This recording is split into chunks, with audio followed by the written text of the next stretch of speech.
नमस्कार। आप सभी को इन सभी की वेशभूषा लगभग एक जैसे ही दिखाई दे रही है। सामान्य रूप से भी ये सभी एक जैसे ही दिख रहे हैं। सभी ध्यान और परमात्मा में लीन रहते हैं। इन सभी के ये गुण इन्हें एक जैसा दिखाते हैं, परंतु कुछ विशेष गुण इन्हें एक दूसरे से अलग दिखाते हैं। सबसे पहले बात करते हैं ऋषि की।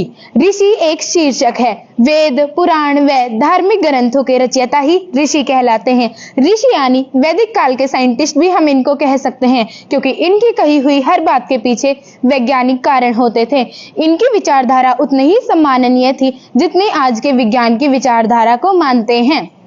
ऋषि भी कई प्रकार के होते थे, जैसे महर्षि, ब्रह्म ऋषि, देव ऋषि, राज ऋषि। मुनि ऋषि का ही एक प्रकार है। जो ऋषि महर्षि और ब्रह्म ऋषि की उपाधि प्राप्त कर लेता है वह मुनि श्रेणी में चला जाता है। मुनि शब्द संस्कृत के मनन शब्द से बना है। इनको हम विचारक भी कहते हैं, क्योंकि ये किसी भी विषय पर बहुत गहराई से चिंतन करते हैं। ऋषि और मुनि दोनों ही शास्त्रों के ज्ञाता होते हैं। दोनों के ही श्राप कभी खाली नहीं जाते, क्योंकि इन्होंने अपनी शक्तियों का कभी दुरुपयोग नहीं किया। साधु, जो साधना करता है वह साधु कहलाता है। साध यानी इच्छा, ना यानी नहीं। ये इच्छा रहित होकर साधना करते हैं। ये अपने गुरु के निर्देशों पर साधना करते हैं। ये सत्कर्मों का जीवन बिताते हैं। जो साधु ईश्वर प्राप्ति के लिए अपने वस्त्रों का त्याग कर देता है वह नागा साधु की श्रेणी में चला जाता है। साधु के लिए शास्त्रों का ज्ञान होना जरूरी नहीं है। संत, जो साधु अपने शास्त्रों के बल पर अपने को साधता ज्ञान शास्त्रों का ज्ञान प्राप्त कर लेता है वह संत की श्रेणी में चला जाता है।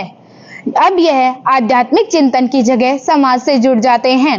अपने रचनाओं और शिक्षाओं के द्वारा लोगों को सही राह दिखाते हैं, जैसे कबीरदास जी, रहीमदास जी, रविदास जी आदि।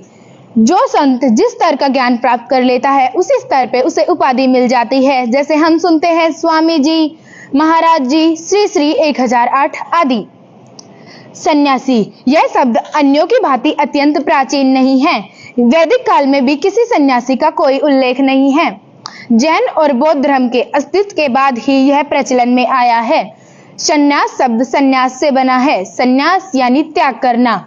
ये संसार की सारी चीजों का त्याग कर देते हैं, चाहे वो प्रकृति ने दी हो, चाहे इन्होंने स्वयं अर्जित की हो। योगी शब्द योग से बना है। योग यानी जोड़ना। ये आत्मा को परमात्मा से जोड़ते हैं। ये आध्यात्मिक और भौतिक जीवन दोनों ही जीते हैं। आशा करती हूँ आप सभी को इन सभी